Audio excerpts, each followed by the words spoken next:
Assalamu alaikum wa rahmatullahi wa barakatuh. Alors, on va continuer notre exercice sur les applications injectives, bijectives, surjectives. Alors, notre application phi, c'est l'application de n croix n à valeur de n étoile.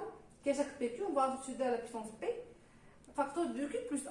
Première question, montrer que phi est bijective. Or, pour montrer que phi est bijective, il faut montrer quoi? Phi bijective,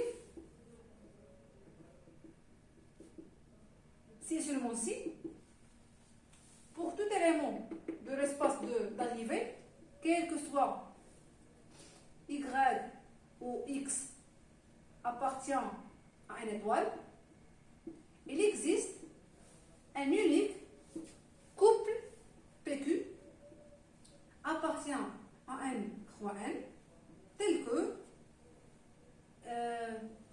2 à la puissance, c'est-à-dire phi, tel que phi de PQ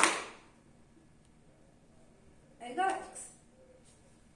Donc il faut montrer quoi? Quel que soit x appartient à une étoile, il existe un unique PQ appartient à n croix n, tel que, c'est quoi phi de PQ? C'est 2 à la puissance Q, 2 à la puissance P, 2Q plus 1 égale à x. Donc la question c'est montrer qu'il existe un unique PQ tel que x égale 2P, facteur de 2Q plus 1. Donc pour cela, on va construire l'ensemble A. C'est égal l'ensemble des K appartient à N tel que 2 à la puissance K divise X. Donc premièrement, l'ensemble A est non vide. Pourquoi? Car 0 appartient à 1. Car si on fait 2 à la puissance 0, c'est quoi? C'est 1 divise x. De plus, A est fini, c'est un ensemble fini. Pourquoi? Car l'ensemble des diviseurs d'un nombre x est fini. Si on considère l'ensemble B des y appartient à L, tel que y divise x, cet ensemble est fini. Et on a le A, elle est inclus dans B. Donc, un partie non vide fini admet un maximum. Donc, on va noter P, c'est le maximum de A. C'est-à-dire quoi? P, c'est un élément de A. Donc, 2 à la puissance P divise X. Et puisque P, c'est le maximum, donc 2 à la puissance P plus 1 ne divise pas X. Et 2 à la puissance P plus 1 ne divise pas X. Donc, puisque 2P divise X, X s'écrit sous la forme de P fois N1. Donc, N1, soit c'est un nombre N1, soit c'est un nombre pair, soit c'est un nombre impair. Si N1 est pair,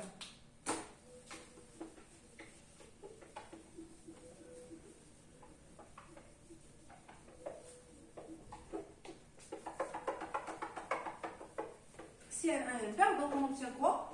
Si N1 pair, donc N1 s'écrit sur la forme N1 s'écrit sur la forme de K ou la de T, tel que T appartient à N. Et par suite, on va remplacer dans X.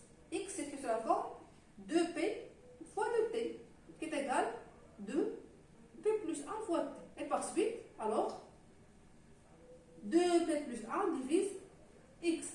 Or, on a 2P plus 1 ne divise pas X. Donc ça, c'est pas vrai.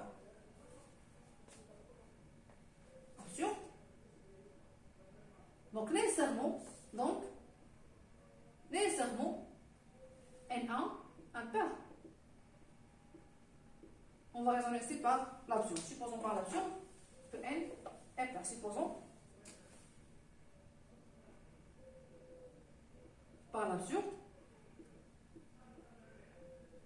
que N1 pair. Donc c'est absurde. Et parce que N1 est impair, donc alors il existe Q appartient à N tel que N1 s'écrit sur la forme de Q plus 1, puisque c'est un nombre impair. Alors X c'est quoi? X c'est écrit sous la forme 2 à la puissance P, 2 à la puissance P, fois N1. C'est quoi N1? C'est 2Q plus 1. Donc, quel que soit X appartient à N étoile, il existe P et Q tel que X est écrit sous la forme de P facteur de 2Q plus 1. De plus, puisque le maximum, cet ensemble est unique, donc nécessairement P et Q est unique. Et parce qu'il existe un unique P et Q appartient à N croix N tel que X est écrit sous la forme 2 à la puissance P 2Q plus 1, d'où l'application phi est bijective.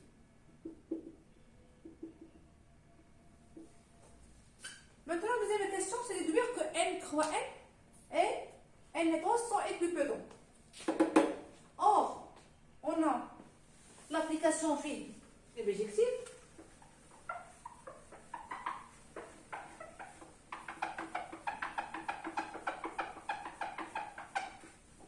L'application. Deuxième question. L'application phi de N croix N à valeur dans N étoile bijective. Alors, l'ensemble N croix N et N étoile sont équipotents. Sont équipotents. De plus, N étoile avec N sont équipotents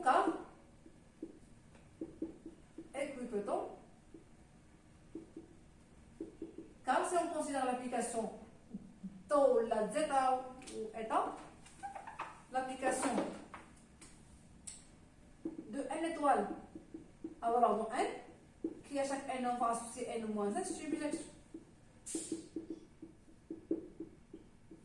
D'où N croix N est équivalent à N étoile est équivalent à N, d'où N croix N et N sont équivalents.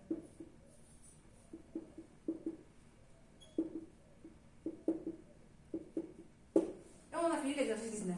C'est comme un sali, il y a une question ou une chose, vous pouvez le faire en commentaire.